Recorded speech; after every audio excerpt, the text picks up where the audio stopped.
Intrik politik Mojopahit dalam Perang Bubat menumbalkan Mahapatih Gajah Mada. Tak hanya asal-muasal Gajah Mada, sosok pahlawan yang kondang dengan sumpah Hamukti Palapanya atau sumpah Palapa masih menjadi misteri. Bahkan sebab kematian Sang Mahapatih pun sampai sekarang masih misteri. Di kalangan prasastrawan dan sejarawan tersebar beberapa informasi dan beberapa versi bagaimana dan apa penyebab kematian Gajah Mada, mulai dari mati karena sakit hingga mati karena konspirasi pejabat Mojopahit yang sangat terlihat dalam Perang Bubat. Kemudian yang terakhir adalah mati karena mukso atau mursa, yang konon orang bilang mati menghilang tanpa meninggalkan jasad. Fakta itu muncul dalam arca seminar Borobudur Writers dan Cultural Festival 2012 bertemakan kontroversi Gajah Mada dalam perspektif fiksi dan sejarah di Manohara Hotel, Kompleks Taman Wisata Candi Borobudur, Magelang, Jawa Tengah. Di satu sisi banyak faktor atau cerita dari mulut ke mulut dari masyarakat di sekitar situs Trowulan, Jawa Timur, yang menyatakan bahwa Gajah Mada tewas setelah melakukan Perang Bubat. Perang Bubat ini adalah perang di mana Raja Pajajaran datang untuk membicarakan pernikahan antara Raja Hayam Wuruk dari Mojopahit dan Putri Dyah Pitaloka dari Pajajaran. Pernikahan ini besar artinya untuk kedua kerajaan. Saat itu hanya Pajajaran yang masih berdiri gagah menentang hegemoni Mojopahit. Mojopahit merasa lebih baik menjadikan Pajajaran sebagai sekutu daripada negara jajahan. Namun karena adanya konspirasi dalam pejabat istana kerajaan Mojopahit, Hayam Wuruk telah dijodohkan dengan adik sepupunya Putri Sekartaji atau Hindu Dewi. Konspirasi dalam hal ini yang dimaksud konspirasi pejabat Mojopahit pada masanya. Gajah Mada terlalu cemerlang, dia ingin dijatuhkan. Konspirasi pejabat Mojopahit sendiri, bukan dari Pajajaran. Ini yang tidak suka kepada Gajah Mada. Soal pernikahan itu teori saya tentang Gajah Mada.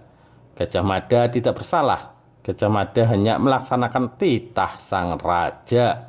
Gajah Mada hendak menjodohkan Hayam Wuruk dengan Dyah Pitaloka. Gajah Mada ingin sekali untuk menyatukan antara Raja Sunda dan Raja Jawa lalu bergabung.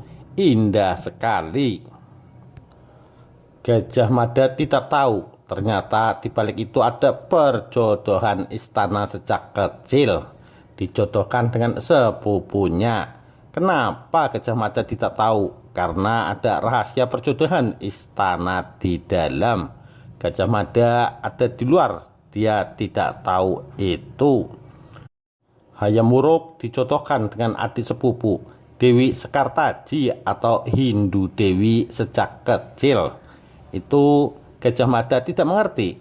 Begitu raja dari Ratu Tribuana Tunggadewi datang, ini apa-apaan? Kalau dijodohkan bagaimana? Batalkan.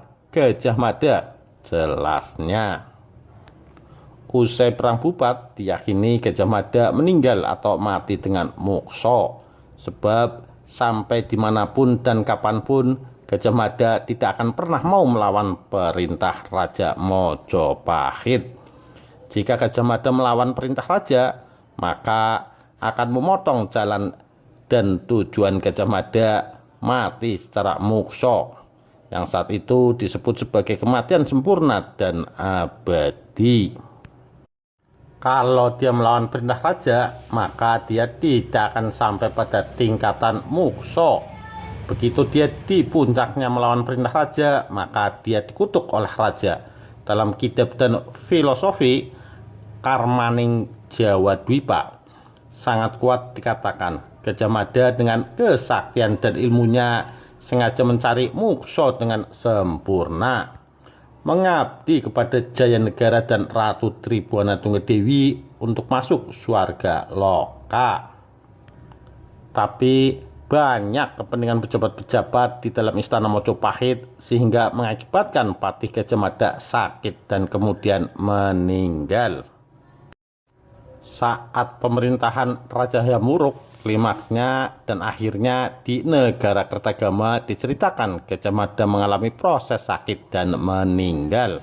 Data otentik bagi saya negara Kertagama, bukan Kidung Sunda atau Kidung Sundayana. Saat itu Gajah Mada sedang pergi ke daerah selatan. Mahapatih mendengar perintah sang raja, kemudian kembali ke Mojopahit. Saat kembali dalam perjalanan Gajah Mada sakit, tidak keburu lalu meninggal.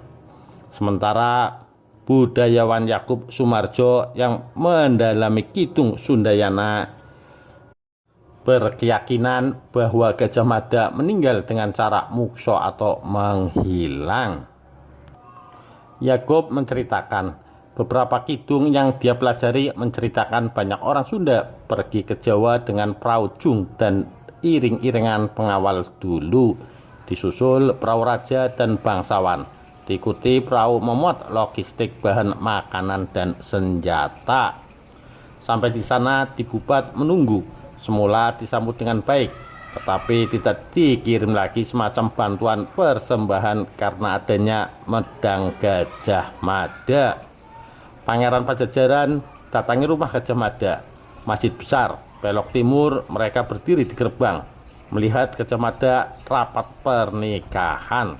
Gajah Mada melihat rombongan tapi membiarkan rombongan Pajajaran masuk ke halaman dan terjadi pertarungan, tutur Yakub. Pertarungan itu pun dilerai oleh pemuka agama Mojopahit dan dijadikan beberapa hari untuk diberikan keputusan. Akhirnya putri Raja Pajajaran Dyah Pitaloka itu dinyatakan hanya sebagai persembahan, sehingga tidak boleh diperistri. Peperangan pun bercamuk dan berlangsung sengit.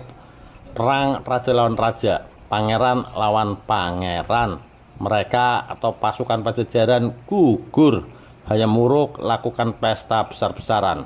Hayam Wuruk marah Gajah Mada mau ditangkap, tetapi menghilang dengan cara mukso.